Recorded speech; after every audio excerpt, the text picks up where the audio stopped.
Tonight, many of us are going to be gathering around tables in order to celebrate the Passover Seder. And we'll sing songs such as Dayenu. The youngest amongst us will sing the 4 questions. We'll even drink 4 glasses of wine. And at the end of the Seder, we'll yell out those immortal words, "Next year in Jerusalem," hoping that the freedom our ancestors felt will be felt by all who are enslaved today. Something that will be missing from our Seder tables and most of our houses as well is something that we call chametz. Leavened bread. Boy, does that look good after 5 days of salad. You know, most of us assume that the reason we don't eat chametz is because our ancestors were running so fast out of Egypt that they didn't have time to bake it. But actually, that's not quite the right answer. The Israelites are first told not to eat leavened bread in Exodus 12:20, which is well before they actually leave Egypt.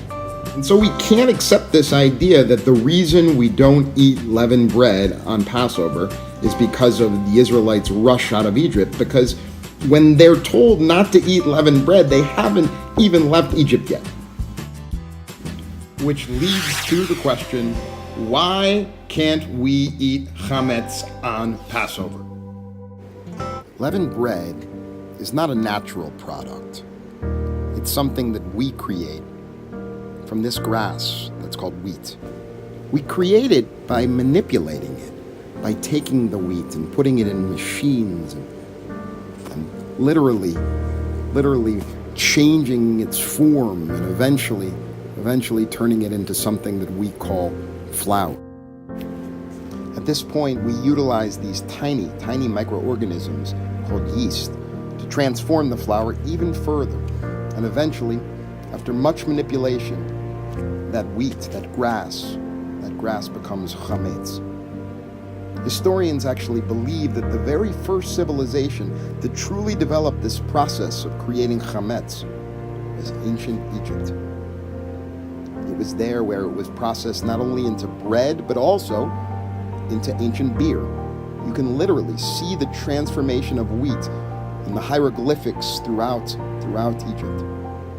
Both beer and bread were staples of the ancient Egyptian diet, and as a result of the ancient Egyptian economy. Everything that was Egypt was ultimately chametz. It was this artificial world in which the Israelites were enslaved. And leaving Egypt was all about leaving that artificiality behind and going off into a new world, a midbar, a desert, where the Israelites could finally encounter who they truly were, the pure form of themselves, the authentic form of themselves. And perhaps this is the meaning of not eating chametz on Passover. We too have reached a point in our year in which we are meant to celebrate our own selves. Ourselves without the artificiality, ourselves without the manipulation, ourselves pure.